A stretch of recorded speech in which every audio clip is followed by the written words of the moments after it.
Welcome to Never Too Late for Fitness Radio, bringing baby boomers proven strategies and innovative products for getting fit, staying fit, so you can live a longer, healthier, and happier life. Here's your host, best-selling author and fitness advocate, Phil Ferriss.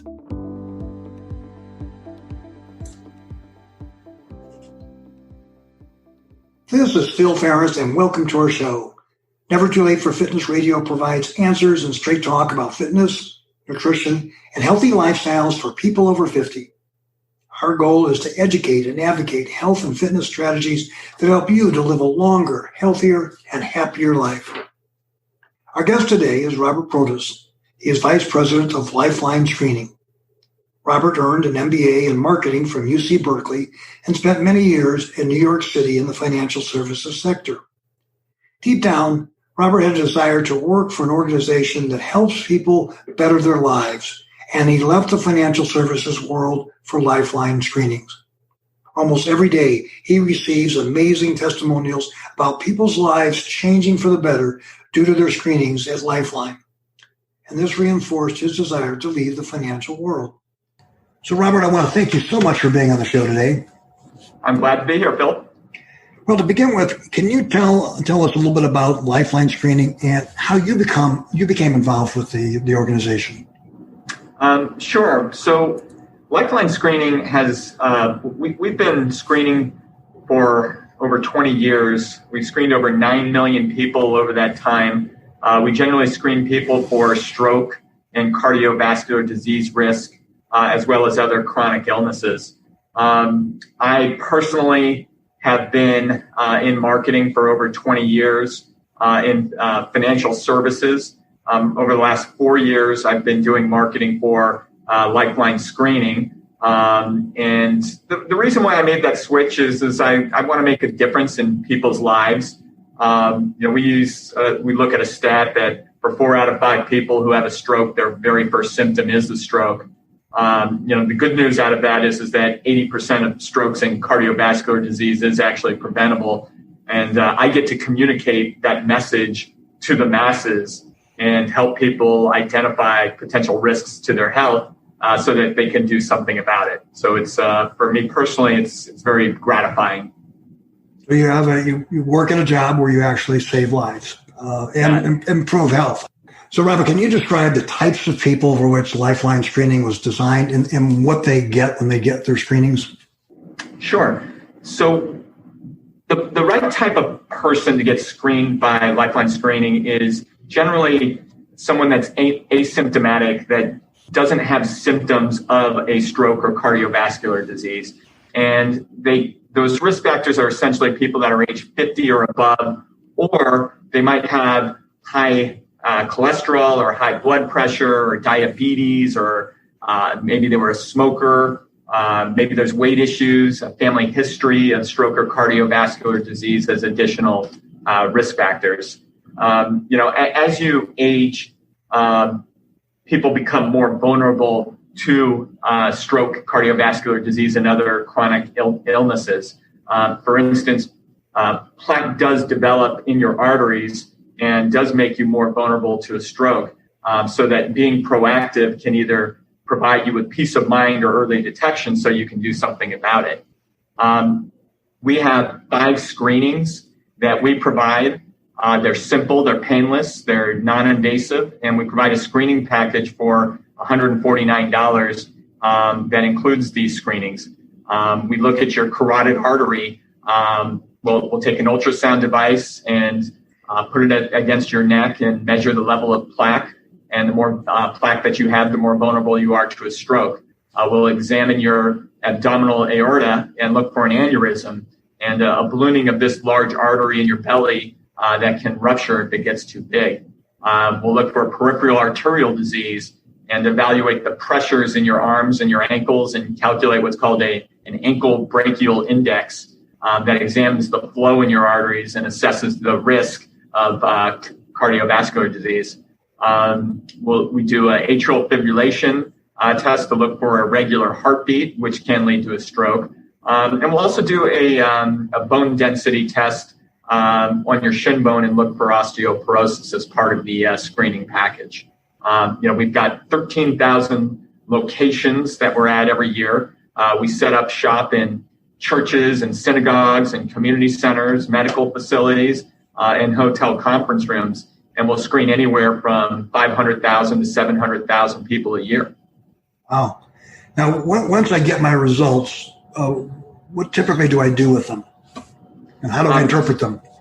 So if we find something that is very serious, we will let you know right away at the screening so that you can take emergency action and do something about it. We will provide you with a results package in 2 to 3 weeks that gives you detailed information that you can take to your doctor and create a plan. And if you do have abnormal results where there is moderate or severe blockages, you would set a plan with your physician. It could be as minimal as just monitoring. It could be a dietary change, exercise, or surgery, depending on the severity. Okay. So why is it important, Robert, why is it important for people over 50 to be proactive and to get screened? Yep. So we identify enough people every year to fill a football stadium with chronic illnesses. And as mentioned before, if as you age, you become more vulnerable to these chronic illnesses. And it's important to just get screened, have the knowledge so that you can do something about it. You're either going to get peace of mind or early detection. And if you have early detection, it gives you that time to do something about it. Yeah, I can speak to that a little bit in that a number of years ago, I'd never heard of AFib. And I went into my doctor and I just said, for the last 5 days, my heart rate has been about 90. And the nurse said, well, that's in the normal range. I said, not for me. My normal range is, 54. And it's been that way for years. And so I said, I just, just been monitoring it and just, it's not normal for me. So I said, well, let's do an EKG. And I went, and all of a sudden came back and said, wow, you have AFib. And I said, what's AFib? They said, well, you got to get to the hospital because it has a huge risk factor. And so then I started to realize, okay, I probably had episodes before, but just thought it was dehydration, thought it was something else. And then it was able to get on a course of action to eliminate the possibility of stroke. And on the other side, once I got AFib, I found out my neighbor had it, and there was 2 or 3 other friends had it. Now we experienced it differently, but we all had it. And I also had a friend, a very good friend, that had AFib and didn't know, had a stroke, and never fully recovered from the stroke. And so I looked at that as saying, wow, that early detection was valuable to me. And it would have, if my friend had had a screening, could have saved his life. So early detection is something that is important because then you can take action about it. Bill, we hear so many similar stories that you just described all the time, that people have found blockages, they were able to take action and do something about it. And people get their teeth checked regularly. They go to the dentist, and it's a very simple procedure. You go in and you get your teeth cleaned and get checked just for cavities. But the importance of knowing whether you're vulnerable to a stroke, which can be so life-changing, so detrimental to you, to the individuals that you love and are part of your family. And it's such a simple thing to just go get checked, go get screened. It's simple, it's non-invasive, it's painless, and doesn't take very long at all. So it is something that everyone that is age 50 and above should be doing. So with all that, that stuff that we all know we should do, but a lot of people still don't. What are some of the most common misconceptions or concerns people may have that would prevent them from getting a regular screening? It's some people may find them expensive. Typically, doctors do not order these tests because insurance won't cover it. And if you were to go to a hospital to get these screenings, it could be thousands of dollars. And the way that we do them in a community setting, we're able to provide them to the overall public for just $149. So it really isn't that expensive for something that is so important. Some people don't want to get it done because they find the screening scary of what they might find. And that to me is concerning because it's important for you to know. I view the screening as a win-win. Whatever the outcome is, you're going to walk away with a great outcome. You're either going to walk away with peace of mind that you're okay, or early detection of something that you didn't know so that you can go and do something about it. And you can change a behavior, or you can go to your doctor and come up with a game plan. Yeah, the thing that strikes me, and I'm a very, very strong advocate of being proactive and being your own advocate for your health and your wellness. That if you have a doctor that doesn't talk to you about lifestyle and diet and other kinds of things, find another doctor because it is your life. And once you get past 50, there are a lot of things that come back and have consequences as we age. So again, this is something that I advocate for all my people, all my listeners, is to be proactive, get information. Whenever I go in for a test for anything, there is that sense of relief that said, oh, okay. And it is a relief, whether it be skin for dermatology or for heart rate or for any of the things you get. It does say, okay, that's working. And then when I get something that's not quite the way it's supposed to be, it says, okay, you need to course correct. You need to make some changes. And the big thing about many of the things that you're talking about, lifestyle changes has a big impact on what you can do to mitigate what those issues are. So it's not like, especially the earlier you find it out, the more you can change it with lifestyle kinds of things. And so it's important not just for you, but for your family, because we hear it all the time too, that the people don't want to be a burden to your own family. While a stroke can be devastating to you, but it also is devastating to your family and your loved ones that now have that burden to need to take care of you in that situation as well. Okay. Now that's, again, the friend that I mentioned, it happened 2 months before his daughter got married, and he wasn't able to go to his own daughter's wedding.